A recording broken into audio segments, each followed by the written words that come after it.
찬송하시겠습니다. 찬송가 413장입니다. 찬송가 413장. 내 평생에 가는 길 순탄하여 늘 잔잔한 강 같든지 큰 풍파로 무섭고 어렵든지 나의 영혼은 늘 평안해. 내 영혼 평안해.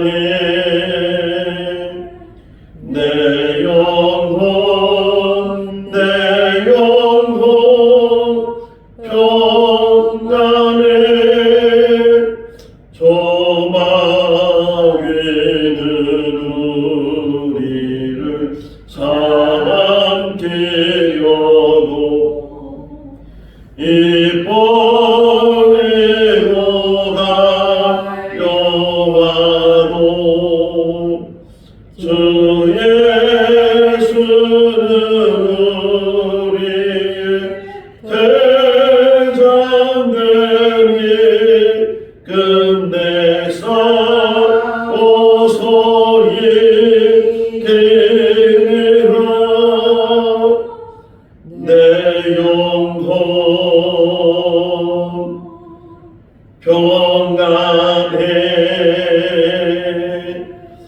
내 영혼 평안해. 내 지은 죄 주홍빛 같더라도 주 예수께 바르면 그 십자가 피로써 다시 쓰사 읽는 보다도 평안이라. 내 영혼 평안해. 내 영혼 평안해.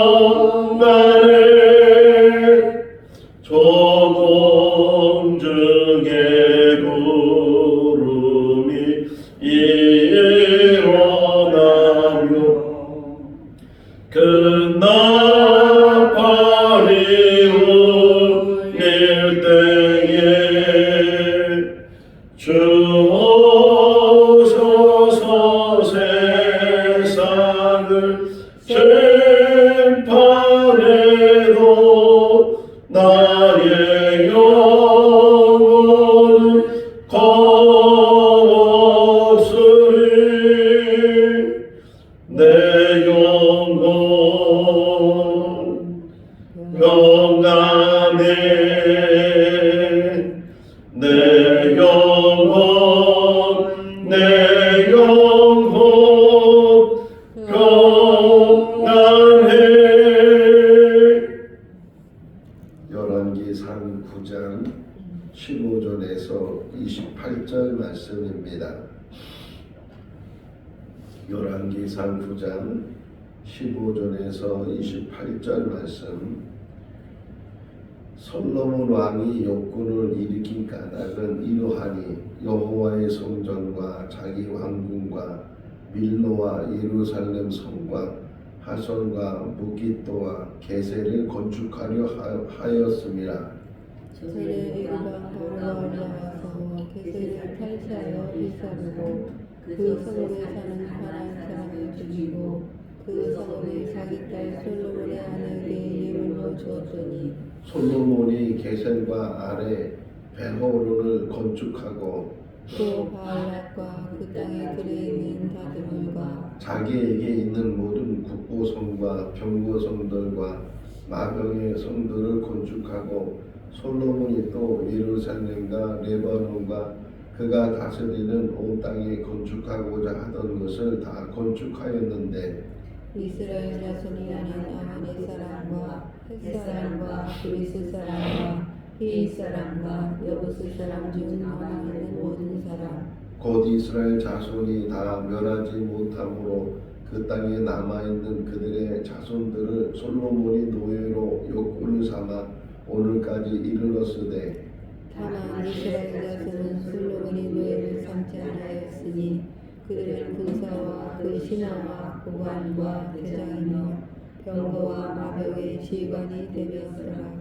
솔로몬에게 이를 감독하는 우두머리 550명이 있어 일하는 백성을 다스렸더라. 하루에까지 다윗성에서부터 올라와 솔로몬이 그를 위하여 건축한 그에 이를 때에 솔로몬이 밀로를 건축하였더라. 솔로몬이 여호와를 위하여 쌓은 제단 위에 해마다 3번씩 번제와 감사의 제물을 드리고 또 여호와 앞에 있는 제단에 분향하니라. 이에 성전 짓는 일을 마치니라. 솔로몬 왕이 에돔 땅 후멜 물가의 에롯 근처 에시온 벽에서 궤들을 지은지라. 히람이 자기 종 곧 바다에 익숙한 사공들을 솔로몬의 종과 함께 그 배로 보내매 그들이 오빌에 이르러 거기서 금 420달란트를 얻고 솔로몬 왕에게로 가져갔더라. 아멘. 할렐루야. 아멘. 우리가 학교 다니면서 이제 역사를 배우고 또 이제 사회를 배우면서 기억나는 것 중에 하나가 국가의 3요소가 뭔가 하는 것을 우리가 배웠었는데 국토가 있어야 되고 국민이 있어야 되고 그리고 주권이 있어야 된다. 이 3요소가 갖춰질 때 국가가 될 수 있다라고 말을 합니다. 성경에서는 큰 주제가 하나님 나라 국가죠. 하나님의 국가인데 그 하나님의 국가에 있어서 국토와 또는 주권이 있는데 이제 하나 채워줘야 될 것이 국민이라는 거예요. 근데 그 국민을 하나님께서는 우리를 택하셔서 하나님의 백성이 되게 하고 하나님이 국민이 되게 하고 빌립보서 4장에 있는 말씀처럼 우리는 하늘의 시민권을 가지고 산다 이렇게 말하고 있는 것처럼 하나님 나라의 시민권을 가지고 이 땅에서 우리가 살고 있고 훗날 하나님께서 우리를 부르시든지 아니면 예수님이 재림해서 이 모든 세상 오늘 본문 찬송가 4절이 그거잖아요. 구름이 몰려오고 큰 나팔 소리가 들리게 되면 예수님이 다시 오시는 그 모습을 보여주는 것인데 우리는 두렵지 않다. 우리는 다 하나님의 권속이 됐기 때문에 하나님의 백성이 됐기 때문에 그러니까 하나님이 지금 원하시는 건 뭐냐면 하나님의 백성이 그러니까 관심 있는 게 뭐냐 사람이라는 거예요. 하나님의 자녀들 하나님의 권속들 여기에 관심이 있지. 근데 그 하나님의 백성들을 부르는 장소를 이제 임시적으로 만든 것이 성막이고 성전이고 교회다. 그러니까 이 교회는 영원하지 않고 이 교회는 어떻게 보면 임시 초소인데 이 임시 초소를 통해서 하나님께서 하나님의 백성들을 부르시고 훗날 이제 영원한 하나님 나라를 완성할 때 그곳으로 불러주시기 위해서 잠시 이곳에 불렀다. 그러니까 교회라는 것이 물론 교회 자체도 중요할 수 있지만 그 교회 안에 있는 사람들이 얼마나 중요한가 하는 것을 우리들에게 이야기를 해주고 있어요. 자, 이스라엘 사람들이 왕을 원해서 그래서 사무엘이 처음에는 사울을 세웠다가 사울이 하나님의 말씀을 불순종하니까 사울 대신에 다윗을 택하시고 그 다음에 다윗의 아들 솔로몬이 왕이 되는 그러니까 사울이 40년 다윗이 40년 그리고 오늘 계속 읽고 있는 이 솔로몬이 40년 동안 이스라엘 왕으로 있었는데 우리가 잘 알고 있는 것처럼 이 솔로몬이 왕이 되면서 성전을 짓고 또 자기 왕궁을 지었는데 성전을 지을 때가 대략 7년에서 7년 6개월 정도 성전을 지었고 또 자기 왕궁은 13년 동안 왕궁을 지었다. 그러니까 그것만 더해도 한 20년 그러니까 40년 통치 속에서 20년 이상을 이 성전을 짓고 왕궁을 지었는데 오늘 본문을 보시면 그 외에도 계속 건축을 하는 거예요. 그러니까 뭐 자기 부인을 위해서 또는 처를 위해서 또는 뭐 후궁을 위해서 계속 이렇게 건축을 하고 심지어는 솔로몬의 말년까지도 계속 이 건축이 계속 이루어지다 보니까 지금의 뭐 건축 이 기술도 많이 발전이 되어 있고 또 건축 기계들도 요즘은 사람이 하는 것보다는 기계가 하는 일들이 더 많잖아요. 기계를 통해서 이 건물들이 금방금방 이렇게 올라가기도 하고 그러는데 이 솔로몬 시대만 봐도 무슨 기계가 있겠어요. 그리고 건축 자재라는 것이 그 자리에서 이렇게 건축 자재가 있어서 그냥 거기다가 건물을 지으면 그래도 좀 수월할 텐데 대부분은 다 멀리서 가지고 와야 되는데 뭐 자동차가 있는 것도 아니고 대부분 사람이 이게 가지고 오든지 아니면 말이나 이런 짐승을 통해서 가지고 오는 일이고 또 그 돌이 그냥 아무 돌이나 막 하는 것이 아니고 다 다듬잖아요. 그것도 작은 돌이 아니고 큰 돌인데 이런 돌을 다듬어야 되고 또 나무도 웬만한 나무가 아니고 레바논의 백향목이니 레바논 사는 잣나무니 이런 수입산 멀리서부터 오는 그런 재료들을 또 옮겨가야 되고 또 이게 평지면은 가구가 얼마나 좋겠어요. 평지면은 그런데 그 평지가 아니고 다 이게 험한 지형이 가지고 있고 때로는 또 이게 뭐 물이 있을 테고 골짜기가 있을 테고 이렇게 험한 그런 길들을 그것들을 옮기려면 얼마나 또 힘들겠어요. 그런 일들을 20년 동안 했는데 그 20년도 모자라가지고서 지금 오늘 본문을 보면 계속 건축을 하는 거예요. 이곳에다 또 집을 짓고 또 집을 짓고 그냥 일반 사람들이 사는 집이라면 그래도 수월하게 집을 지을 수 있는데 왕이 사는 집이고 왕비가 사는 집이고 이 고관들이 사는 집을 지으려니까 얼마나 또 잘 지어야 되겠어요. 또 얼마나 크게 지어야 되겠어요. 그러다 보니까 이 백성들이 이 고역을 하는 거예요. 계속 역군이란 말이 그런 거 15절에 솔로몬이 역군을 일으켰다. 왜 일으켰는가? 성전을 짓기 위해서 또 자기 왕궁을 짓기 위해서 그러니까 일하는 사람들이죠. 대부분 다 백성들을 불러다가 일을 시키고 뭐 그렇다고 품삯을 제대로 주는 것도 아니고 심지어는 노예를 삼아서 그러니까 여기 보면은 19절, 20절, 21절에 보게 되면 그 지역에 살고 있던 가나안 땅 그러니까 모세 시대에 하나님이 말씀하시잖아요. 너희가 들어가는 그 가나안 땅 지금 7족속이 살고 있는데 그 7족속을 다 몰아내라. 왜? 우상을 섬기는 자들인데 그들이 남아있으면 다시금 이스라엘 백성들로 우상을 섬길까봐 그들을 다 내쫓으라는데 다 내쫓지 못했다는 거죠. 여호수아 시대도 그렇고 그 위에도 이들을 다 내쫓지 못했는데 이 솔로몬은 그들을 오히려 이 노예로 삼아서 21절에 보니까 그들이 다 노예로 삼아서 일꾼으로 건축을 계속 하게 됐다. 그나마 다행인 것은 자기 민족은 노예로 삼지 않았다. 이렇게 22절에서 설명을 하고 있는데 어쨌든 솔로몬이 계속 통치하는 동안에 물론 다른 일도 했겠죠. 내일 이제 스바 여왕에 대한 이야기도 우리 같이 묵상을 할 텐데 물론 다른 일도 했겠지만 지금 성경에서 이 함축해서 솔로몬이 40년 동안 통치하는 가운데 했던 일이 뭐냐? 더 많다. 건축하는 일이었다. 어떻게 보면은 이제 노하우가 생긴 거잖아요. 건축에 대해서 20년 동안 성전도 짓고 또 자기 왕궁도 짓고 이러다 보니까 건축의 노하우가 생기기도 하고 또 건축하는 일에 대해서 남다른 어떤 식견을 가지고 그 경험을 가지고 있어서 그런지 몰라도 이렇게 계속 뭐 가는 곳마다 도시가 생기는 곳마다 건축을 하고 힘을 쓰고 애를 쓰는 그런 모습들을 보면서 한편으로는 솔로몬이 참 훌륭한 일들을 했다. 가는 곳마다 다 이렇게 좋은 건물들을 세웠다. 이렇게 생각할 수도 있지만 또 한편으로는 다시 생각해 보면은 솔로몬이 왕이 되면서 두려운 마음이 있었잖아요. 아버지가 너무 잘 하나님을 섬기고 통치를 잘하고 그러다 보니까 자기도 정말 아버지만큼은 못해도 좀 아버지를 따라갈 수 있는 그런 왕이 되겠다. 그런 마음이 혹이나 있었을지 모르는데 그가 하나님 앞에 2000번째 제사를 드리고 하나님께서 너 뭐 원하냐 이렇게 물으셨을 때 제가 선악을 분별할 수 있는, 잘 들을 수 있는 귀를 주시고 마음을 주시고 또 선악을 분별할 수 있는 지혜를 달라고 했을 때 하나님께서 흡족하게 생각하시고 그가 원하는 것을 주시고 원하지 않은 것까지도 주셨다, 이렇게 이야기를 하고 있어요. 그러니까 솔로몬이 처음, 흔히 초심이라고 그러잖아요. 이 초심이 뭐냐? 백성들을 위해서 왕이 되겠다. 백성들이 억울함을 당하지 않도록 재판을 제대로 해야 억울함이 없지.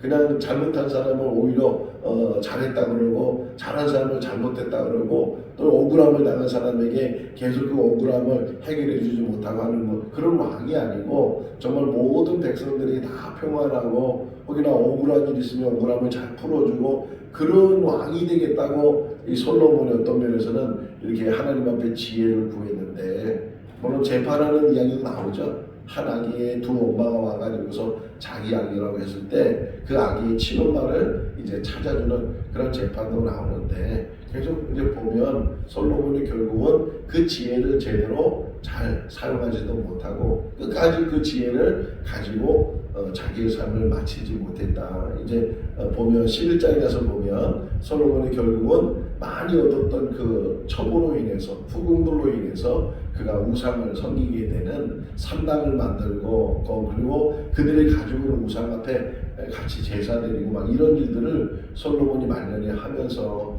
야, 마지막에 얼마나 중요한가. 아무리 이렇게 솔로몬이 하나님으로부터 큰 지혜를 가지고 있어도 뭐 잠언을 쓰고 뭐 노래를 만들고 그런다 한들 본인의 인생 속에서 마지막까지 그것을 잘 감당하지 못하면 얼마나 불쌍한 인생이 되는가. 우리가 뭐 잘하는 것 계속하는 것도 좋죠. 근데 그 잘하는 것 때문에 본질을 잃어버리면 안 된다. 이 솔로몬이 건축을 한번 해보니까 너무 이게 재밌기도 하고 잘 하기도 하고, 그런데 문제는 내가 이제 정말 기분이 좋고 내가 이게 행복하고 그런데 나만 행복하고 나만 기분이 좋을 수 있다는 거예요. 예를 들면 이제 일단 나중에 계속 보지만 솔로몬이 죽었어요. 그리고 솔로몬의 아들 르호보암이 이제 왕이 되려고 했을 때 백성들이 르호보암을 찾아간 거예요. 백성들이 찾아가서 그들이 이제 뭐라고 얘기하냐면, 당신 아버지는 우리를 너무 힘들게 했다고, 우리를 너무 이렇게 이 건축하는 일에만 동원시키고 그러다 보니까 가정을 돌볼 시간도 없고 내 삶을 한번 이렇게 펼쳐볼 수도 없고, 그러니까 당신은 아버지만큼 우리를 그렇게 일을 시키지 말고 우리를 불러내지 말고 그러면 참 좋겠다, 이렇게 르호보암이 요청을 했거든요. 근데 나중에 르호보암이 3일 좀 여유를 주면 내가 생각해보고 대답을 하겠다.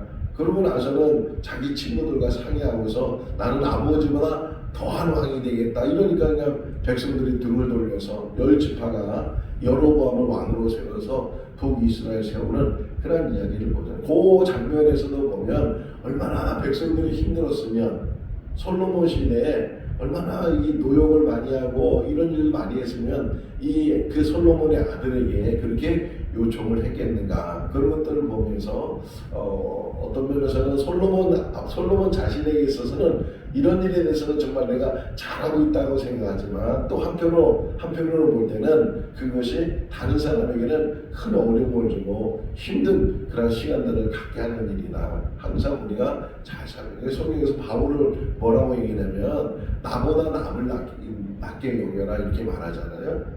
내가 기분 좋고 내가 행복하고 내가 즐거우면 되지, 이런 생각보다는 다른 사람이 나를 위해서 즐겁고 행복하고 더 나아가서는 하나님께서 기뻐하시고, 하나님이 정말 뭘 기뻐하시는가, 이 성전 짓고 건물 짓고 화려한 교회를 세우고 이런 것을 기뻐하시는가, 아니면 한 영혼을 정말 사랑해서 그 영혼이 거듭나고 하나님 백성이 되고, 그래서 하나님 나라 백성으로서 이제 들림받아서 영접받을 수 있는 우리를 왜 이 땅에 보내주셨을까요?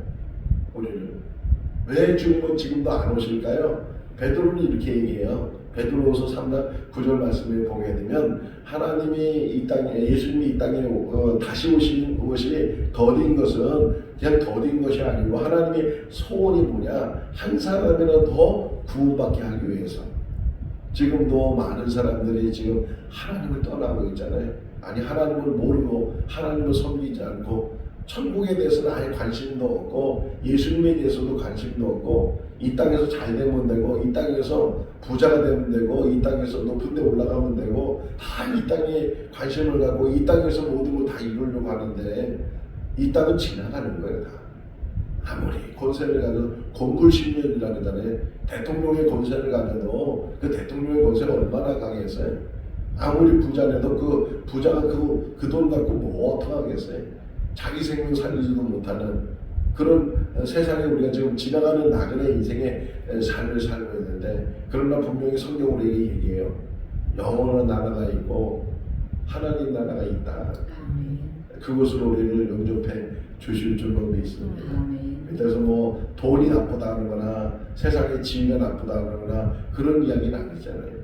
살다 보면 먹을 것이 필요하고 입을 것이 필요하고 잠잘 것이 필요하고 다 필요하지만, 그러나 이 땅에 살면서 우리가 꼭 기억해야 되는 것은 나그네다. 이 세월을 어떻게 멈출 수 있겠어요? 벌써 2004년도가 되고 벌써 이제 1월달도 반이 지나가면서 16일이 되고 이렇게 계속 하다 보면 뭐 벌써 봄이 오고 여름이 되고 또 가을 지나면 또 1년이 지나고 벌써 나이 한 살 더 됐네. 그러다 보면 70이 되고 80이 되고 지나가는 그 세월을 어떻게 우리가 막을 수 있겠어요? 이 땅에 사는 날 동안 하나님의 택하심을 받아서 하나님의 자녀가 되는 것이 큰 축복인 줄로 믿습니다. 예수 만나는 것이 우리에게는 그 무엇보다도, 예수님이 요한복음 15장을 보면요 이렇게 표현해요. 친구라고. 친구. 우리는 예수님의 친구인 줄로 믿습니다. 친구를 위해서 자기 목숨을 버리는 자보다 더 큰 사랑이 없는데 내가 너희의 친구야. 너희가 또 내가 친구가 되고 너희가 나를 택한 것이 아니라 내가 너희를 택했다. 이렇게 말씀하신 것처럼 정말 예수 믿고 구원받은 삶을 산다는 것보다 더 행복한 일이 어디. 오늘 우리가 우리 생명이 맞춰지고 하나님의 부르심을 받아도 우리는 갈 곳이 있잖아요. 저 영원한 천국을 향해서 우리가 한 걸음만 나가는 것이 얼마나 큰 행복인가.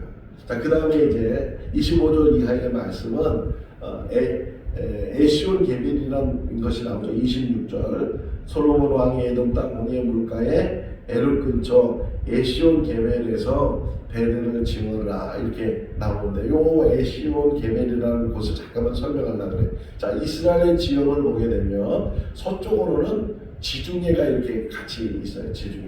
근데 이 지중해는 다 이렇게 유럽 쪽으로, 지금 보면 유럽 쪽으로 뭐 그리스나 또는 뭐 이렇게 터키나 뭐 이런 쪽으로 다 가는 이탈리아나 로마로 가는 그런 모든 바다가 다 그쪽으로 연결되어 있어요. 근데 이 동쪽으로는 아시아 쪽, 중동 지나서 뭐 중국, 인도 뭐 다 아시아 쪽인데, 물론 육로로는 계속 갈 수 있지만 또 하나 갈 수 있는 길이 뭐냐? 바닷길인데, 이 바닷길 갈 수 있는 그 첫 번째의 도시가 에시온 게벨이에요. 그러니까 이스라엘 지형 속에서 이 아시아 쪽으로 연결하시는, 혹이나 무역을 한다면, 배로 무역을 한다면 그 항구적으로 제일 끝머리, 여기를 이스라엘은 뭐라고 얘기하면 타바라 그래. 10년 전에 우리가 성지순례 갔다가 타바에서 큰 사고를 당했던 그 자리가 에시온 게벨이에요. 그러니까 거기는 이집트도 그 끄트머리 연결되어 있고 이스라엘도 끄트머리 연결되어 있고 요르단이 동쪽에 있는데 요르단도 끄트머리 연결되어 있고 또 밑으로는 사우디아라비아라고 큰 이제 또 대륙이 큰 땅이 있는데, 그러니까 네 개의 나라가 접촉해 있는 곳 중에 하나가 에시온 게벨이라는 거예요. 여기다가 이제 조선소 같은 것을 만들어서, 히람은 이제 배를 잘 만드는 사람이니까 자기들 종들을 보내서 거기에 이제 배를 만들게 하고 그것을 통해서 무역을 하게 되고 금을 나누고 또 여러 재료들을 나누게 되는 그런 일들을 요 에시온 게벨에서 하게 된다. 더 올라가면 모세 시대에도 여기를 들려요. 모세 시대에도 가데스 바네아를 갔다가 정탐 사건이 일어난 다음에 그들이 40년 동안 광해 생활할 때 이 에시온 게벨도 지나가서 다시 모압으로 올라가서 모압 평지까지 가게 되는 그런 모습들을 보게 되는데, 요 지역은 지금도 아주 중요한 요충 지역인데, 여기서 뭘 하냐, 무역을 하고 교제를 하고 이런 관계를 갖는다는 거예요. 우리 인생 속에서도 우리가 교회에 있으면 교인들만 만나잖아요. 신앙인들은 서로 만나. 근데 우리의 사명은 여기서만 있는 것이 아니고 저 밖에 나가서 다른 사람들, 다른 아직도 하나님을 알지 못하는 사람들, 이런 사람들을 만나서 이런 사람들에게 복음을 전하는 사명이 우리들이 있으니까 이 예시온 계별, 그러니까 누구든지 만날 수 있는, 무역할 수 있는 그런 장소가 있는 것처럼 우리가 복음을 전할 수 있는 그런 장소를 만나서 거기서 하나님의 일을 감당하는 우리의 삶이 될 수 있기를 바랍니다. 그래서 제가 선교학 공부를 할 때 모이는 교회, 흩어지는 교회, 이 교회는 두 가지 교회가 있다는 거예요. 모여서 기도하고 또 예배드리면서 신앙의 공동체를 이룰 뿐만 아니라 흩어지는 교회, 세상에 나가서 마태복음 28장 19절에 보게 되면 너희는 모든 민족에 가서 세례를 주라는 거예요. 모든 민족에서 세례를 주고 그다음 20절, 28절, 20절을 보게 되면 내가 가르친 모든 것들을 가르쳐 그들이 행하게 해라 이렇게 말씀하시는데 이 땅에서 우리가 살면서 교회에 오는 것도 열심히 있지만 세상으로 나가서 복음을 위해서 하나님의 뜻을 위해서 일하는 것도 우리의 사명인 줄로 믿습니다. 항상 우리의 자리가 하나님을 만나는 자리가 있고 세상을 만나서 세상 사람과 동화되는 것이 아니고 세상에 나가서 하나님의 일을 감당하는 그런 삶을 우리가 살아야 될 줄로 믿습니다. 우리의 삶은 끝까지 복음 안에서 믿음 안에서 흔들림이 없이 소망을 가지고 그 모든 일들을 이뤄나가는 그런 삶이 될 수 있기를 주님의 이름으로 축원합니다. 기도하겠습니다. 사랑이 많으신 하나님 아버지, 이 땅에 사는 삶이 한 번의 인생인데 어느덧 이만큼 살아왔습니다. 앞으로 얼마나 살지는 아무도 모릅니다. 그러나 남은 모든 삶 속에서도 믿음으로 살기를 원하고 천국 백성으로 살기를 원합니다. 예수 안에서 거듭나게 하시고 예수 안에서 산 소망을 가지고 하나님을 바라보며 하나님과 동행하는 에녹과 같은 삶이 되게 하여 주시옵소서. 생거진정교회 세우신 것 감사합니다. 이 재단을 통해서 구원의 역사를 이루시고 거듭남의 역사를 날마다 이루어 주시옵소서. 복음이 전파되게 하시고 생명수가 흘러 넘쳐서 하늘의 비밀을 전하는 귀한 교회와 성도들 되게 하여 주시옵소서. 초대교회의 모습이 늘 이 교회 안에 있게 해주셔서 유무상통하게 하시고 서로 사랑하며 사랑의 공동체를 이루는 교회와 성도들 되게 하여 주시옵소서. 이제 곧 대신방이 있습니다. 모든 성도들 가정 기도로 준비할 수 있도록 도와주시고 또 각 가정마다 주시는 말씀이 1년을 살아가면서 힘이 되게 하시고 그 말씀을 통해서 기도하며 더 일어날 수 있는 큰 은혜가 날마다 있게 하여 주시옵소서. 오늘도 주 안에서 복된 하루의 삶이 되게 하시고 가정 안에서나 또 일터에서나 누구를 만나든지 하나님의 사람으로 저희들 빛과 소금의 역할을 감당하게 하여 주시옵소서. 감사하고 예수님의 이름으로 기도하옵나이다. 아멘. 마쳤습니다. 자유롭게 기도하시기 바랍니다.